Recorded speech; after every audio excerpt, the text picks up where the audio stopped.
Hello दोस्तों, कैसे हैं आप लोग। दोस्तों, आज की ये वीडियो उन लोगों के लिए जो कि यूरोप जाना चाहते हैं, यूरोप के किसी अच्छे मुल्क में सेटल होना चाहते हैं, यूरोप में जाके वहाँ की शहरियत हासिल करना चाहते हैं और बाद में अपनी फैमिली को भी बुलाना चाहते हैं और वो चाहते हैं कि यूरोप में जाकर वो और उनकी फैमिली एक अच्छा लाइफ स्टाइल गुजारें। दोस्तों, आज की वीडियो ख़ास तौर पर उन्हीं लोगों के लिए जिनका ख्वाब है कि वो यूरोप जाएँ और यूरोप जाकर अपना आगे एक अच्छा लाइफ स्टाइल गुजारें। क्योंकि दोस्तों, आज इस वीडियो में मैं जिस मुल्क के बारे में आपको बताऊंगा, ये यूरोप का बहुत ही तरक्की याफ्ता मुल्क है, बहुत ही डेवलप कंट्री है और इसके 3 इतने बड़े बेनिफिट हैं। सुनने के बाद आप यकीनन कहेंगे कि हमें यूरोप के इसी मुल्क जाना है। दोस्तों, इस मुल्क के जो 3 बेनिफिट हैं, ये यूरोप को कोई दूसरा मुल्क ये बेनिफिट नहीं देता और इस मुल्क के जो बेनिफिट हैं वो मैं आपको एक एक करके तीनों बताऊंगा ताकि आप खुद समझें, खुद सोचें कि ये बेनिफिट आपके लिए कितने फ़ायदेमंद हो सकते हैं। तो यूरोप के इस मुल्क का जो सबसे बड़ा बेनिफिट है वो ये है कि इस मुल्क में अगर आप जाते हैं तो इस मुल्क में जाने के बाद आप 4 महीने में इस मुल्क की शहरियत, नेशनलिटी और पासपोर्ट हासिल कर सकते हैं। दोस्तों, ये बहुत बड़ा एडवांटेज है और यूरोप को कोई दूसरा मुल्क ये एडवांटेज नहीं देता है, क्योंकि आपको पता है कि यूरोप के अक्सर मुल्क 10 से 15 साल रहने के बाद शहरियत और नेशनलिटी देते हैं और उसमें भी बहुत ज़्यादा डॉक्यूमेंटेशन की ज़रूरत होती है। तो इस मुल्क का सबसे बड़ा एडवांटेज ये है कि आपको 1 साल में नहीं बल्कि सिर्फ और सिर्फ 4 महीने में आपको यहाँ की नेशनलिटी मिल सकती है, यहाँ की शहरियत मिल सकती है, यहाँ का पासपोर्ट मिल सकता है। और उसका फ़ायदा क्या होता है? उसका फ़ायदा ये होता है कि आप दुनिया के 130 मुल्कों में बग़ैर वीज़े के जा सकते हैं अगर आपको इस मुल्क की शहरियत और नेशनलिटी मिल जाती है। और दुनिया के जो 130 मुल्क हैं उनमें दुनिया के बड़े बड़े नाम शामिल हैं, यूरोप के बहुत सारे मुख्तलिफ नाम शामिल हैं बड़े बड़े मुल्कों के, जहाँ पर जाने के लिए आपको वीज़ा लेने की फिर ज़रूरत ही नहीं होती। तो दोस्तों, एक तो ये बहुत बड़ा एडवांटेज है कि सिर्फ और सिर्फ 4 महीने में अपनी नेशनलिटी और शहरियत हासिल कर लेते हैं। दूसरा एडवांटेज ये है कि यूरोप के इस मुल्क में आपके कोई जाने के लिए आपको कोई लाखों रुपए की वीज़ा फ़ीस नहीं देनी पड़ती, वरना अक्सर यूरोप के मुल्कों में लाखों रुपए वीज़ा फ़ीस होती है और लोग वो नहीं भर पाते और जिसकी वजह से यूरोप नहीं जा पाते। लेकिन दोस्तों, इस मुल्क का एडवांटेज ये है कि आपको वीज़ा फ़ीस कोई लाखों रुपए में नहीं है। एडवांटेज क्या है दोस्तों कि इसका वीज़ा सक्सेस रेट बहुत अच्छा है। वीज़ा सक्सेस रेट क्या होता है? वीज़ा सक्सेस रेट से मुराद ये होता है कि अगर 100 लोग किसी मुल्क के लिए वीज़े के लिए अप्लाई कर रहे हैं तो 90 से ज़्यादा लोगों को वहाँ का वीज़ा मिल जाए। तो दोस्तों, इस मुल्क का वीज़ा सक्सेस रेट भी बहुत अच्छा है।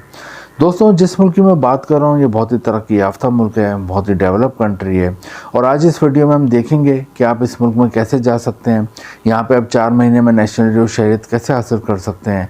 दोस्तों, नेशनलिटी और शहरियत हासिल करने के 3 मुख्तलिफ तरीके हैं, 3 मुख्तलिफ वेज़ हैं, जिनमें से कोई भी एक तरीका अख्तियार करके आप नेशनलिटी और शहरियत हासिल कर सकते हैं यूरोप के इस मुल्क की।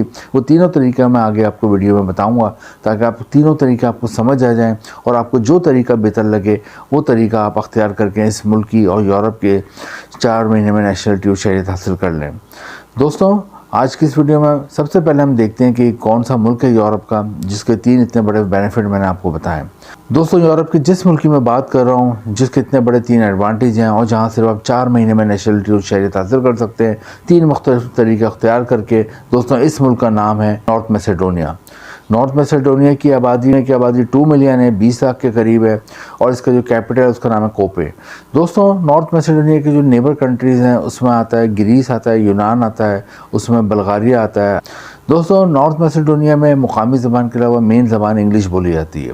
दोस्तों, अब हम देखेंगे कि नॉर्थ मैसेडोनिया में आप किस तरह 4 महीने में नेशनलिटी और शहरियत हासिल कर सकते हैं। उसके 3 तरीके हैं, जैसा कि मैंने आपको बताया। मैं आपको एक एक करके तीनों तरीके बताता हूँ। नंबर 1 पे जो तरीका है, नंबर 1 पे जो मेथड है दोस्तों, वो है बाय इन्वेस्टमेंट या बाय बिज़नेस। अगर आप नॉर्थ मैसेडोनिया में जाते हैं, वहाँ पर कोई इन्वेस्टमेंट करते हैं, कोई बिज़नेस करते हैं, कोई भी कारोबार करते हैं, यहाँ पर 4 महीने में नेशनलिटी और शहरियत मिल सकती है। लेकिन एक इसकी शर्त है कि वो 2 लाख यूरो का कम से कम बिज़नेस हो, 2 लाख यूरो की इन्वेस्टमेंट हो, तो फिर आपको यहाँ 4 महीने में नेशनलिटी और शहरियत मिल जाती है तस्दीक के बाद कि आपने 2 लाख यूरो यहाँ पर इन्वेस्ट किया और उससे आप कोई बिज़नेस कर रहे हैं। लेकिन दोस्तों, इशू ये आता है कि अगर 2 लाख यूरो आपके पास होते तो आप पाकिस्तान या इंडिया से नॉर्थ मैसेडोनिया या यूरोप के किसी और मुल्क में जाने का सोचते ही क्यों? आप पाकिस्तान और इंडिया में कोई बिज़नेस नहीं कर लेते, आपके पास 2 लाख यूरो होते। तो दोस्तों, ये वाला ऑप्शन बिजनेसमैन के लिए तो बहुत अच्छा है, ख़ासतौर पर पाकिस्तान, इंडिया, बांग्लादेश के वो बिजनेसमैन जो कि बाहर जाना चाहते हैं, यूरोप के किसी अच्छे मुल्क की नेशनलिटी और शहरियत लेना चाहते हैं, उनके लिए तो ऑप्शन अच्छा है। लेकिन आम आदमी के लिए थोड़ा मुश्किल है। तो दूसरा तरीका देखते हैं जिसमें आम आदमी अमल करके शहरियत और नेशनलिटी हासिल कर सकता है। बाकी के 2 तरीके क्या हैं दोस्तों? दूसरा तरीका है बाय मैरिज। वहाँ पे अगर आप जाते हैं, वहाँ की किसी खातून से, किसी लड़की से वहाँ पे आप शादी कर लेते हैं, तो आपको वहाँ पे नेशनलिटी और शहरियत मिल जाती है जल्द से जल्द। शादी करने के लिए वहाँ पे पाकिस्तान और इंडिया के अक्सर लोग जाते हैं, वहाँ पे पेपर मैरिज करते हैं। पेपर मैरिज को इस मुल्क में बुरा नहीं समझा जाता, बल्कि यहाँ की ख़वातीन, यहाँ की लड़कियाँ इसे एक एग्रीमेंट के तौर पर लेती हैं, और पेपर मैरिज की तस्दीक होने के बाद आपको यहाँ पर नेशनलिटी और शहरियत जल्द से जल्द मिल जाती है।